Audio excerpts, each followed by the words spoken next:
Hey, all you comic book readers and true believers. It's Tuesday, and I'm your friendly neighborhood comic guy, Mitch Harmon. You guys know what's up. Mitch's Picks. From Marvel Comics, The End, Miles Morales, One Shot, written by Saladin Ahmed, art done by Damian Scott. I don't know if you guys have ever read the End series. There was a Fantastic Four, a Hulk, a Wolverine. This is continuing now with new characters. I believe there's going to be there's the Miles, there's a Venom one. I know there's another one I just can't think of off the top of my head right now. But basically what these are, these were Old Man Logan stories before Old Man Logan was a thing. Set far, far into the future. All the heroes involved in particular said stories, the hero at least, is already old, usually at the very end of their life. Actually, memory serves me correctly, Wolverine, Hulk, and Fantastic Four, all of them died at the end, spoiler alert. So I'm assuming we're going to have something similar for all these new The End storylines. Written by the guy who is doing the Miles Morales book. So obviously I'm sure they're going to be playing off of things that's happening in the actual ongoing series. As far as I can tell, this is just a one-shot series. But if people like it enough, they might bring back Old Man Miles to do a whole little mini-series. Maybe even turn into his own ongoing. Who knows, guys? This is a good story and great art in it, guys. Check it out. From Dark Horse Comics, Stranger Things, Into the Fire, #1. Written by Jody Houser, art done by Ryan Kelly. This is a new miniseries coming out of the Dark Horse Stranger Things comic line. Not sure if this really follows where the last one, 6, left off, but it does involve the characters. Marcy and I'm assuming some type of unofficial stepbrother, not really a father, but kind of a big brother situation. They've been trying to run away from the Hawkins lab people for quite some time. Also looking for the other people that were part of that group. If you read the last one, you know that it was about Jamie, Marcy's twin sister, and how she possibly did die in the fire. I say possibly because who knows whether some of these people actually end up dying or not. But this is once again kind of filling in the gaps where the show kind of glazes over some of this stuff.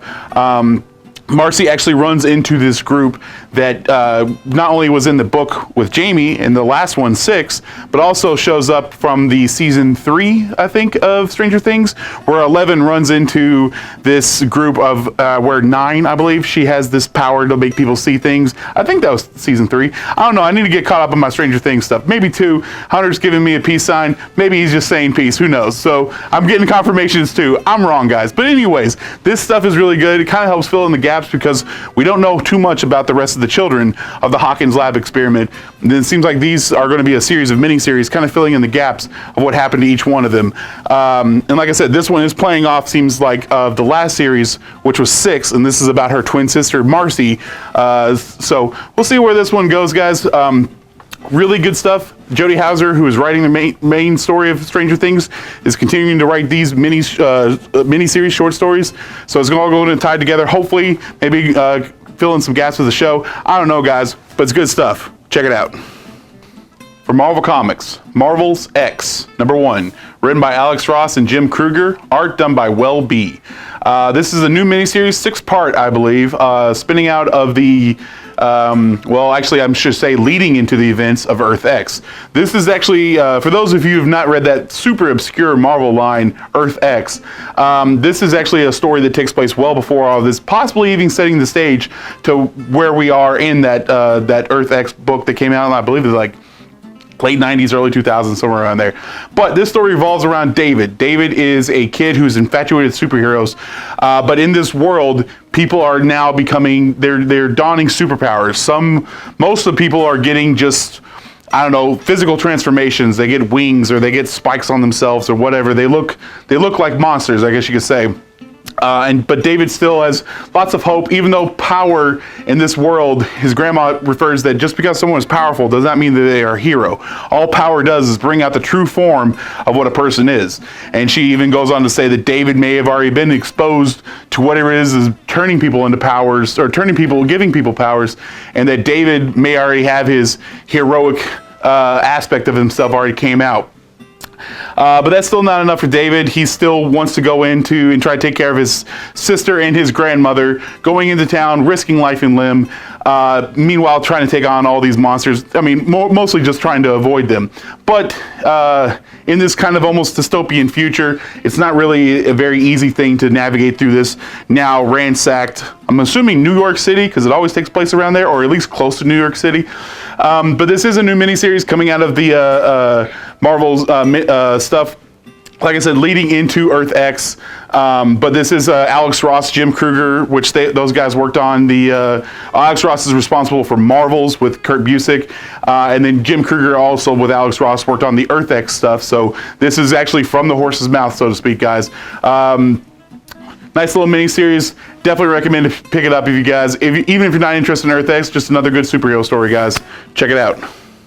For Marvel Comics, Ruins of Ravencroft. Carnage, one-shot, written by Frank Thier, art done by Angel Unzeta and Guy Villanova.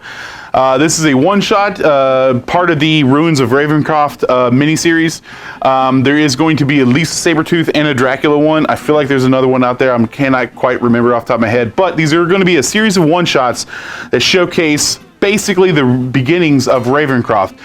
This one actually shows you the very, very beginnings of it, introducing even the first Ravencroft to come over here from England into the New World, but showing that the grounds for Ravencroft were actually even haunted, I guess, at one point in time. The local natives didn't even dare go hunting on these grounds for fear of the cannibals, as they refer to them, that would just inhabit these lands and just kill anybody that happened to walk on it.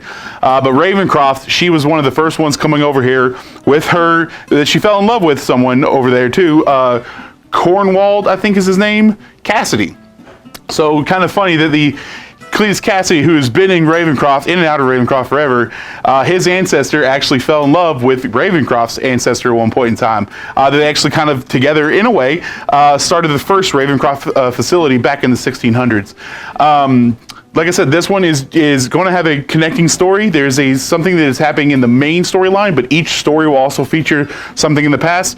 The next one's Sabretooth. I can only imagine that it's going to be set sometime in the 1800s, possibly 1700s. Who knows? No one really knows how long Sabretooth's really been around, but these are going to be much like the Web of Venom. These are going to be a series of one-shots that all connect together to kind of help set the stage for the next Carnage event that is coming out. Who knows when, but like I said, there's at least going to be 4, possibly 5 of these Ruins of Ravencroft, guys. Don't want to miss this one. Check it out. For Marvel Comics, Absolute Carnage Trade Paperback, Volume 1. Only volume. Written by Donny Cates, art done by Ryan Stegman. This is the full series, all 5 issues of the main series of Absolute Carnage. Carnage has been resurrected, Cletus Cassidy, I should say, has been resurrected and is going around finding codexes in people's spines. That sounds pretty morbid, but it is, because he's literally ripping the spines out.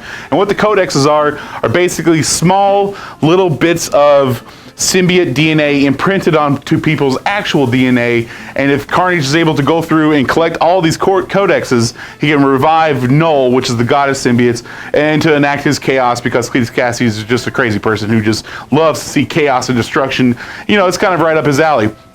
Eddie Brock gets together with Spider-Man and gets a few other heroes, Wolverine, Captain America, Thing, all who have been infected by the symbiotes at one point in time, to try to get together, try to bring down the Carnage and his army of Carnagites, Carnaginians. I don't know what to call them, but it's a rad story. Donny Cates has been doing a great job. He's writing the new Thor stuff. He did that Silver Surfer Black, but he's been doing this Venom stuff for quite some time, and the Absolute Carnage is all done by him. Plus, Ryan Stegman art is amazing, guys. Really glad that he was able to get on for these 5 issues. Hopefully, we'll see some more stuff coming out from them, guys.